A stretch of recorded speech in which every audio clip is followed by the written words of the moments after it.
CEO and founder of Maker Media, to address us. Mr. Dale, please.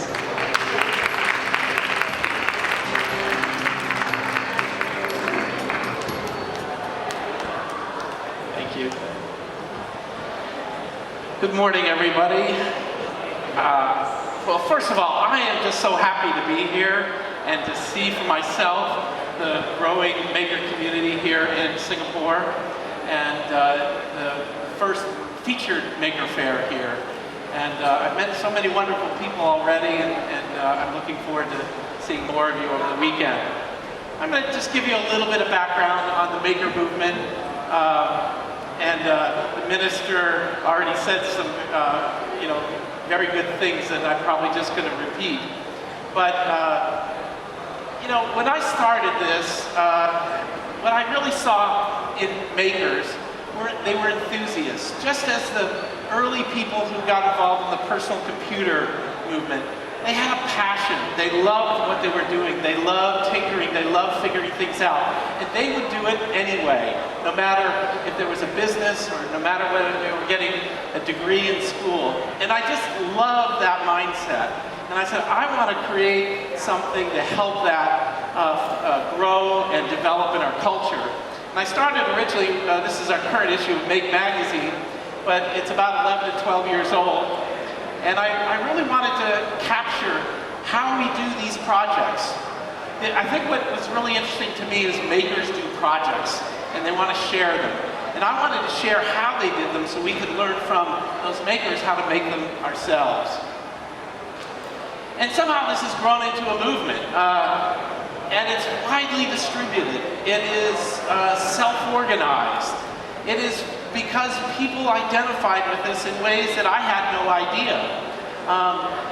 Many of them were hobbyists or amateurs, but they were also professionals. And they just had a mindset that I find so intriguing. It isn't what they make, it's actually them making themselves that I find so fascinating. And I think they are introducing and through their own sense of experimentation and play, all kinds of interesting innovations that I think will have positive impact on us. I think the things that drive the maker movement today are things like maker spaces. These are places that, particularly in a place like Singapore, if you don't have a garage or a bedroom to do work, you have to go and do it with other people and get access to tools and materials, and most importantly, expertise. And I think the other thing is that we're seeing like a democratization of technology. We see standardized, cheap components that are available for all of us to mix together in new ways.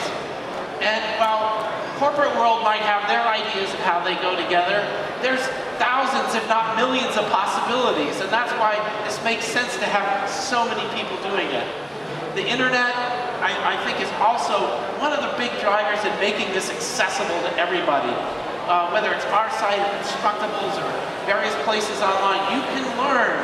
It's not dependent on actually knowing someone. You can find this information. You can find videos online. So I think that's all very important. I think there's a context change here, though, that's worth remarking upon. I think in the past, people who considered themselves inventors were very proprietary, secretive, protective. Makers tend to come from the open source community of sharing and being open about what they're doing.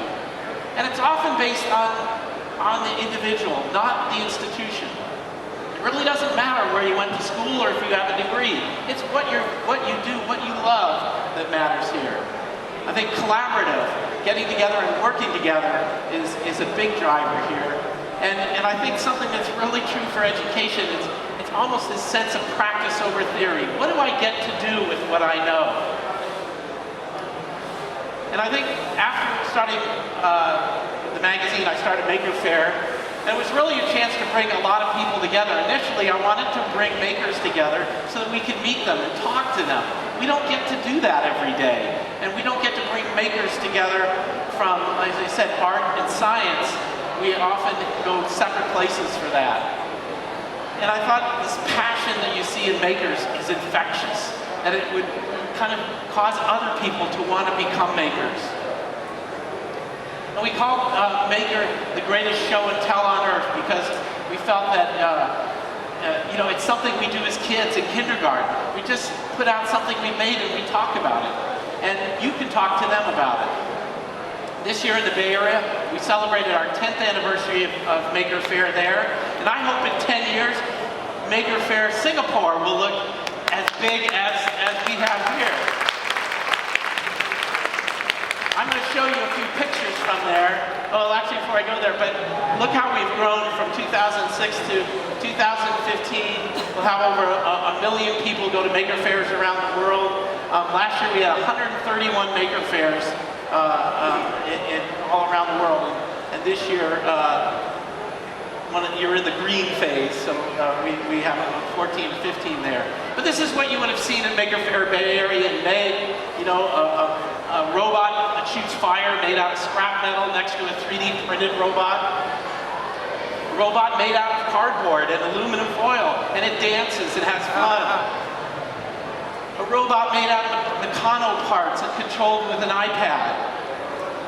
And then beautiful art exhibits that are interactive and change color when you touch them.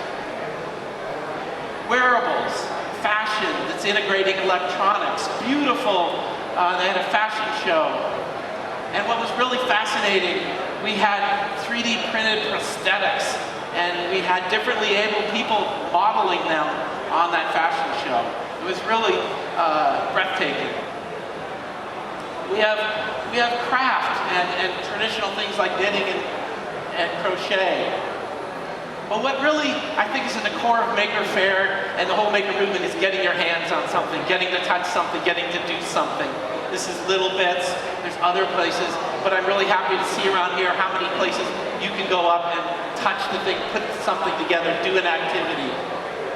This is Makey Makey. You can play a computer, interact with a computer, or create music using bananas and apples. Now who would think of that except kids and people that are having fun? And this kind of looks like Maker Faire. This is Maker Faire in the Bay Area with sculptures, people sitting down, enjoying food together. It is really a celebration of making in our culture. We have big things like art cars. This rhinoceros shoots fire out of its nose. It goes to Burning Man, and it comes to Maker Faire. So it's sort of a beautiful connection of things. Screen printing, how to make t-shirts. Spider robots that you can interact with. Steampunk, this is a puppet. They kind of look alike, don't they? And you know, Google gave away glasses, not Google glasses, but safety glasses. And it was fun just to see people, young people put them on. And we had yarn bombing. You know, these people, two women created these large eyes. They're knitted eyeballs, and they put them up in trees. And you know, I'd ask people, hey, did you see those eyes in the tree? And they go, no. I was curious because someone then said to me, you know, kids are the ones that look up in trees for eyeballs. Adults don't expect to see anything there. So, but I just love that. That is just humorous, playful, fun. Last year we had a Maker Faire at the White House, and we took Russell the giraffe there, and the president got to meet Russell and his maker. And you know, at the heart of what I think I'm trying to get across at Maker Faire is to see ourselves as producers, as creative people, not just consumers. To believe that we participate in life by understanding how things work and exerting a level of control. Our own desire, our own heart begins to shape the world around us. And so, looking more broadly than I can go into here, but I think impact of the Maker movement is something we're all talking about. Looking at how it affects things like the economy or culture, manufacturing, or even the use of physical space. I think the thing that I would like to really get across is I think what's unique about the Maker movement is it's trying, and I think succeeding at making a really personal connection to people. It is you get to do something. It's not like all of us do something, but you get to start. That's what DIY means. It doesn't mean you do it alone. It means that, though, that the motivation comes from within, and it means something to you. You're proud of it. You talk about it. You show it. And then we're seeing innovation a lot through Kickstarter-funded projects. Everybody I talked to, we just had a Maker Faire in Shenzhen, about over 100,000 people, really busy, lots of new products there. Almost all of them had been funded through Kickstarter, raising a couple $100,000 from Americans, I might add. That's a watercolor bot. And then in education, I think this thing that we've kind of forgotten, but it used to be primary, is learning by doing, getting our hands dirty, trying something out, experimenting. That is one of the best ways we learn, when our whole body is engaged, not just our eyes. And we're beginning to see particular different ways that making is working through libraries, universities, school systems to really, I think, reach more people. And I won't go through all of these things, but there are certainly these connections to STEM and STEAM that I think are pretty important. But it's kind of the challenge of all of this. We can do this systematically, perhaps. What's really important is that person, that child.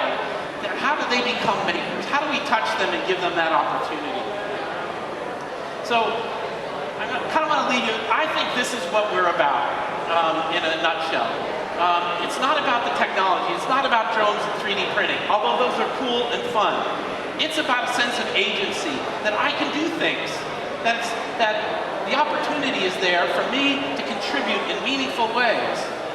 Self-directed learners. There's one thing we do in school a lot is we direct students to learn. What the magic happens when students direct themselves to find out about something. They're interested in something and they begin to pursue that. We have all that information online today, and it's what we need are motivated, self-motivated learners to go out and find how it helps them do something. Makers are playful. They have fun. They actually don't know they're learning. That's the real magic here. They will do it for a long time. The minister mentioned, coming and they forgot why they came. That's what play is. We get lost in play. But I'll conclude that I think what we're creating is this community of makers. And you see it here today on these 2 floors. You can feel it, you can experience it. There is a feeling here that we're all in this together, that we can share what we do. And if we work together like this, we can make the world a better place. Thank you very much.